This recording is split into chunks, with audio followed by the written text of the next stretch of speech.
In our first episode, we mentioned that a survey found 48% of the population wanted to move to the country and live the good life. Clearly, they're not doing that, so something must be standing in their way. What we want to do today in this video is talk you through some of those barriers that might be worrying you and stopping you living that country dream, and we'll help you with some strategies to overcome them so you can get out to the country. So come and join us.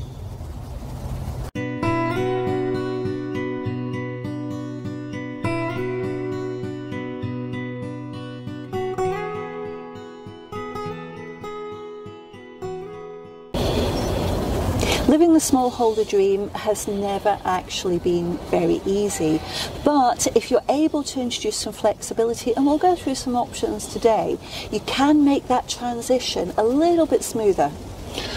It's always been tough though. People emigrated to America, crossed the Atlantic to pursue the dream of land, and when they got there, they then went west on the trails trying to find their place that they dreamt of, and 10,000 people died on the Oregon Trail pursuing the dream of land. Now, a little bit closer to home, this is a cracking book. This is The Smallholder by John Seymour, the guy who wrote The Complete Guide to Self-Sufficiency. And in it, John interviews a number of smallholders. And he talks to a guy called Jim Light, who reminisces that he and his wife worked 2 jobs each, trying to scrape together the money for their smallholding. And he talks about the fact that his wife used to take his tea out to him where he was breaking rocks in the dark out the side of the road just to get some cash together for their smallholding. So it's never been easy. What puts most people off that we've spoken to is that they're focused entirely on owning the smallholding with the land adjoining the property, and that can be expensive, but it's not the only route to getting that dream. If you read The Shepherd's Life by James Rebanks, he talks a lot about renting land, and renting land which is a significant number of miles away from their home, just to make their businesses work. He even talks about the fact that he, as an experienced shepherd, had to work off the land to go and do a paying job to scrape together cash to make it pay. There are many, many ways of getting out to the countryside, but we're probably jumping ahead a little bit. So what we'd like to do is show you a tool that we used to visualise some options when we started on our journey. The tool we want to show you is a heat map. It's a great way of comparing options. And today, what we want to do is use that tool to look at a number of ways of making a country dream come true. In order to compare a number of options, what we want to do is look at the pros and cons of each. And to do that, we're going to divide all the points about those properties into a number of categories. The first category we're going to look at is what I've called home status. And that is, are you planning to own your home? You're going to rent your home? Or does your home even come free with the job? There's also land status. Do you want that to be owned? Do you want that to be rented? Or do you even want any land at all and a garden will suffice? The third category is what I'm calling property investment. That is the upfront big lump of cash you might have to lay down if you're planning to buy houses and land and buildings outright. Stock and machinery investment is an important criteria to think about. If you're going to keep chickens or pigs, you are going to have to buy them. And if you're going to have a lot of land, you're probably going to need a tractor. Or if you're going to go for less land, will a spade suffice?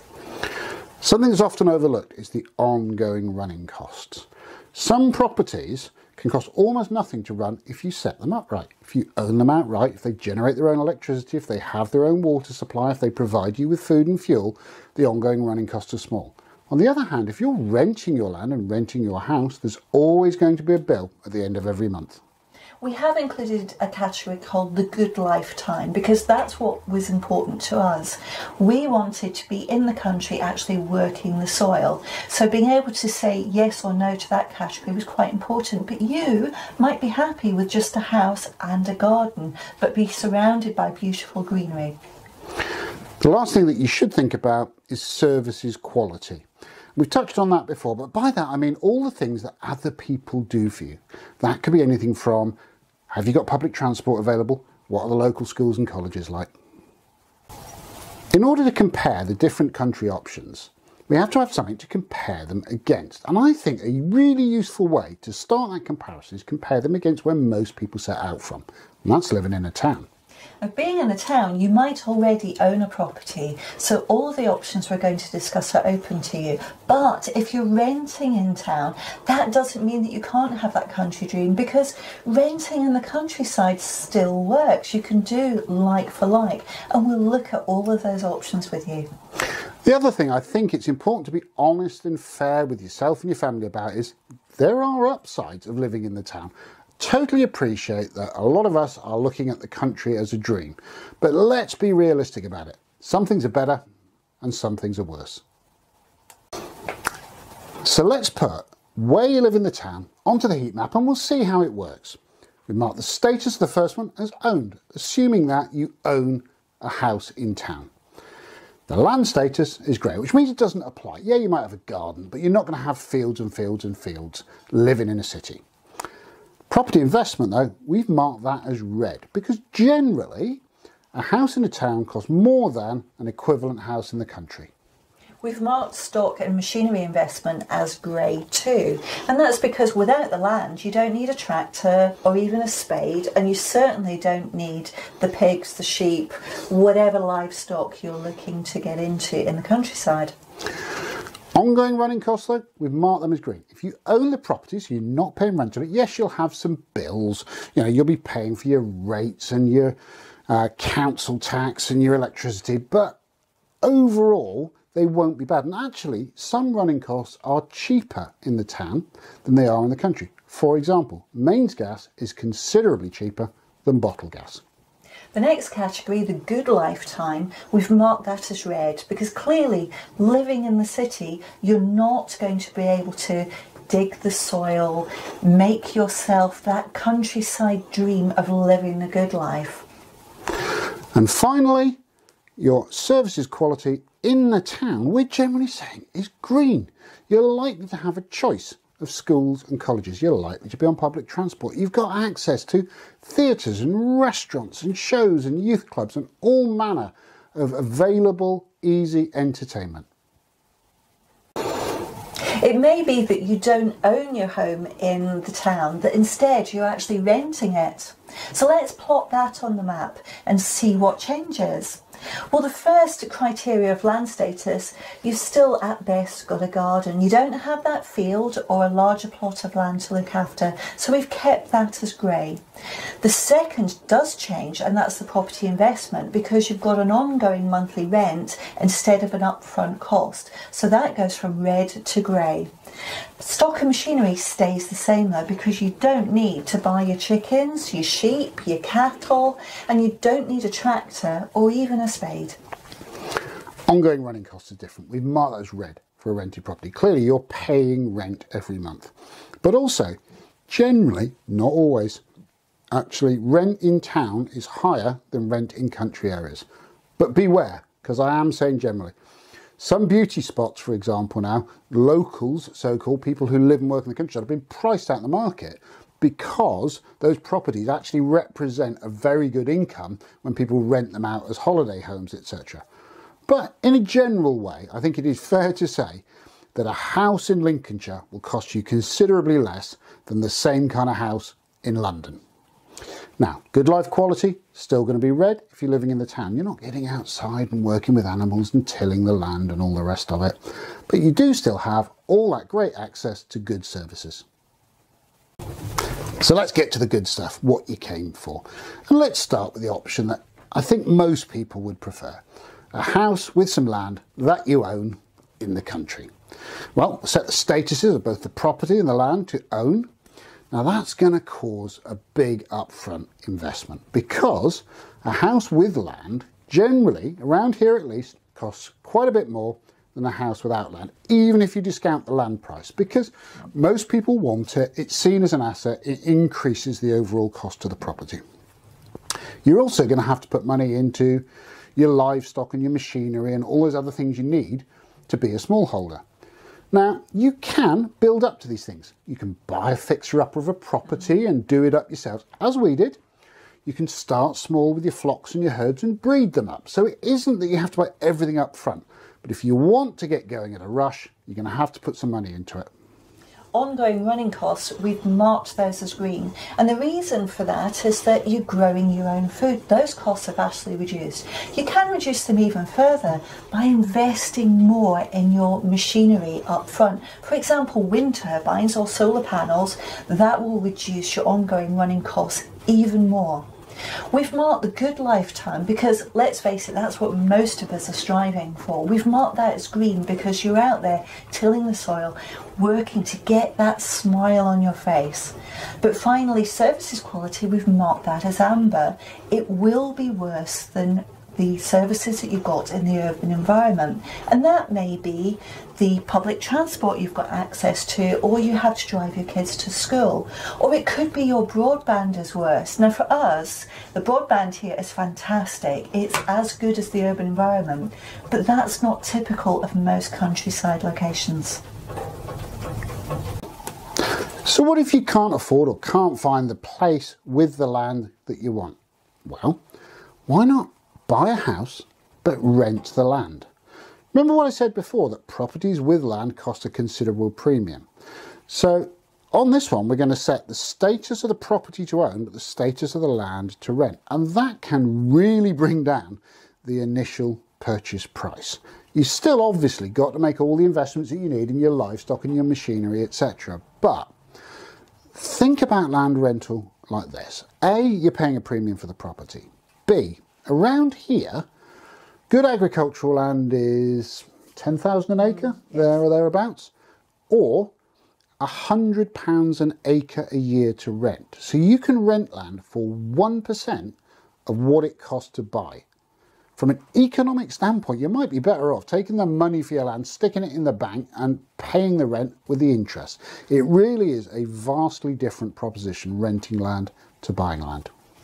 There are pros and cons there though. The con is that the land may not be adjacent to your property, so you may have to move quite a bit in the morning, machinery over to the land to work on it. But the pro is that you don't have to stay with the same amount of land. Rather than buying 5 acres, you might want to just give it a try with 1 acre, renting that, and then increase it to 10 acres as you become more comfortable with the good life environment. Your ongoing running costs, we've changed that from the own status to amber because although you've put the money up front to buy your property, you do have an additional amount you have to pay each month to rent the land. But the other 2 categories we were looking at, the good lifetime and the services quality, stay exactly the same as if you'd owned the property. If you don't own a property in the urban environment now and you're renting a property, why not rent in the countryside? We do actually know quite a few people who've done that, and they've managed to translate their jobs because they were working in shops, they were postmen, they were teaching assistants, and they're now doing exactly the same job in the countryside. And what does that do to our heat map? Well, the property investment goes to grey because there isn't any. You've got exactly the same situation as if you were renting in the urban environment, but you do still need to spend on stock and machinery because if you're going to want to run some animals, you still need to buy them. If you're wanting to till the soil, you may need a tractor or that spade. Now we've marked the ongoing costs as red because clearly they're higher than owning the property outright. But don't let that necessarily put you off, because a lot of the people we know have actually moved out to the country. They've got a much bigger place with land for what they were paying for a relatively small place in the town. Their wages are often just the same. If you're a postman or a teacher or what have you, the difference in what you make in towns and in the rural environments can be very little, but the amount that you can pay or what you get for the rent that you pay can be much higher. So don't necessarily see that red as it's a bad thing. It's just more than it would be if you owned the property outright. But you're still living the good life. You've still got the same country services. The next option is one that you might not have considered, and that's just moving your home from the urban environment to the countryside but having no land. Now, this is something which we actually tried before we had a small holding, and we wanted to be looking at, instead of a brick wall or a busy street out of the window, we wanted to look at rolling hills or at least a pretty garden. So what does that do to our heat map? Well, land status is grey because you haven't got any. You might have a garden, but it's not a field or somewhere where you've got livestock or tilling the soil. Your property investment, we've marked that as amber though, because either you're going to pay the same amount and more than likely, not always, but more than likely get a larger house, or you can go for the same size of house and more than likely pay less money for it. The next category of stock and machinery investment, we have made that grey because clearly without the land you don't need the sheep or the cows or the tractor. Now, you're still on green as you were in the city for your ongoing running costs because you own the property outright, so all you're paying is for your utilities and your household bills. The next one's a little bit contentious and it does vary. So we've marked the good life quality here as red, but that's not necessarily true. We rented a place on the South Downs and that was lovely. We literally had deer in the garden. It was in amongst a woodland area. It was on a working farm. It was idyllic. But the reason I marked it red is sometimes a place in the country means you've got a long commute and that can be a big old grind. But if you can find a place in the country that's cheaper than living in the town and the commute is bearable, that could move to amber or even for a lot of people to green. So it's highly variable. Do tailor it just for you. However, your services quality is still likely to be amber. In fact, the place we had in the South Downs, not only could you not get good broadband, you couldn't get any broadband at all. It was still on dial-up. You couldn't get a mobile phone signal. It really was relatively basic as regarded services. So one option that's less common these days, but we wanted to touch on it, is something we call tied cottage. And that's an older expression that you don't hear as often now. But in days gone by, a tied cottage was a accommodation that was tied to your job. You were given somewhere to live, usually on a farm, as part of your remuneration for employment. So that seems like a really attractive option. You know, although you don't own the house or the land, you've got no upfront investment in property, you've got no upfront investment in machinery or livestock, etc. But they are less and less common these days. And in fact, because of increasing mechanisation and all the rest of those things, what you now find is that those jobs with accommodation are usually the higher end jobs in the countryside. They're the farm managers and the gamekeepers and that kind of thing. It isn't a sort of simple entry level employment job because those ones, unfortunately now, a lot of those cottages have been rented out because they don't need as many people working on the farms. And that's not the only caveat. We have marked the good lifetime down as amber because your time is not your own. Your employer tells you what to spend your time on, and it may be you don't get as much time looking after your own livestock or tilling your own soil. Now, if this is a route which does appeal to you, what we highly recommend is that you get hold of an agricultural magazine for your area. For the UK, probably the Farmer's Guardian is a good one.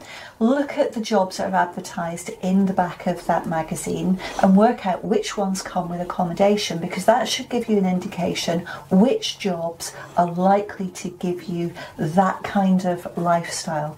But you have to remember you're going to be up against tough competition. Because those jobs with accommodation are few and far between now, more and more people will want those particular jobs. So you need to make yourself very, very appealing, and that is, as Hugh said, get the qualifications but also get out there and get some experience. And that may mean giving up your time for free, and that could be shadowing people in the existing job if those estates or farms are happy for you to do that. It may be doing an internship on a large commercial organisation.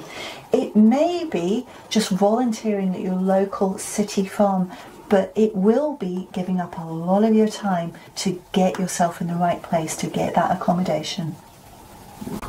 Earlier in this video we talked about flexibility, and now we're going to introduce one of the things which stops most people pursuing the dream, and that's location. So we're going to assume that you're able to move from a fairly expensive urban environment to a much cheaper area of the country. Now there may be things like family and wanting to be around them that are stopping you doing it, but have that conversation with your family, because you never know, they may want to come with you or may say you're miserable where you are, please go and be happy and we will come and visit when we can. So have that conversation. But for the purposes of this line, we're going to assume that you're buying the property, but it translates just as well for rental. So let's see what that does with the map. Well, the first thing is that you're owning the home and you're owning the land. And your property investment, we're actually saying that that is going to be amber because it's going to be cheaper than buying your property in the town. You're moving to a remoter area simply because it is cheaper. But you are still going to have to buy your livestock, you're still going to have to buy your tractor or your spade or your other equipment you need to make the smallholding run. Now we've marked ongoing running costs as green, but in some very remote properties that may not be the case. Think about the islands around Scotland, the Orkneys and the Shetlands and Fair Island, places like that. On a lot of those, anything you buy has to be taken there by boat or by plane, and the price goes up. So, although I marked it as green, it may not always be green. You'll definitely have a green good life. In fact, often in the very remote areas, the sense of community is far better than it is in towns. But something to be aware of is services. The more remote you get, the more sketchy the services become. Some of the Scottish Islands don't have a secondary school, so children have to go away to board. Some of the Scottish Islands don't have 24-hour mains electricity. Often broadband, mobile phones, all those kind of things are sketchy. So the more remote you get, the cheaper your property becomes, but the less that's going to be provided to you. We'd like to throw one more option into the mix. We talked at the beginning about people who went abroad to get their slice of the country. Well, you can still do that. I've spoken to a wonderful other YouTuber called Scarlet, Peate, and we'll link to her channel in the description below, but she's given me great information about Hungary, which is where she's operating. You can get a rundown house with a hectare of land, couple of acres, for £5,000 in Hungary. Or a reasonably well set up farm with outbuildings, several hectares, for maybe £25,000. Now she did caution me to say, you won't find them on the internet. You kind of got to be in the location, you've got to know the estate agents. It's not an internet kind of place. So that is great information. But there are other opportunities around as well. The UK is a very tiny corner of the world. So by looking abroad, what you can do is get your owned property, your own land. You can get the property investment down to green. And we've even put the investment in livestock and machinery as amber, because in some places that again is cheaper than in the UK. Two things which will remain green are the ongoing running costs and the amount of time you get to spend living the good life. But we have put a very large question mark against services quality, because it depends on which country you choose, and it depends on how remote the property is that you want to live in. If you happen to be up a mountain in the middle of nowhere with no near neighbours for 100 miles, it's likely you may have no services whatsoever.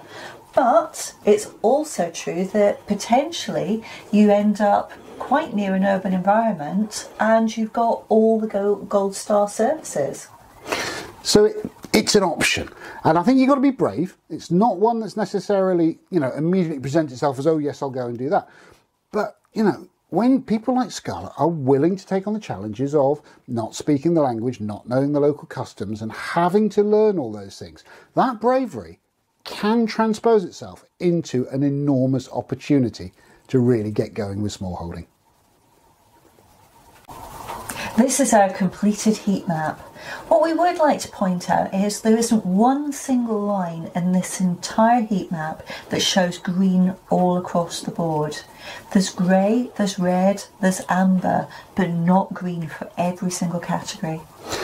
And I think the point of this heat map is it's always going to be a compromise. It's whether it costs more, whether it's further away, whether you've got the public transport. And Which of those are important to you is up to you and your family. But hopefully, if you work together, maybe change the categories a bit, maybe change the options a bit, you can find a choice that lets you and your family live your country dream. We hope that's helped you think about flexibility that you might be able to introduce. That heat map was a fantastic tool for us when we were making the decision to come to the countryside. But adapt it for your family. Do you have to have a certain amount of acres? Do you need to be in a certain location? Change the ratings, make it work for you and yours. If you've enjoyed this content, take a moment and give us a thumbs up below. If you're not already a subscriber, hit that subscribe button and the bell icon and you'll get to know of any new video as soon as they're published. And please, leave us a comment. Is there something you want to know about starting a smallholding that we haven't yet covered? Or anything generally on the topics of self-reliance and self-sufficiency? If so, leave us a comment and we'll try and cover it. Thanks for watching and we look forward to seeing you next time. Take care.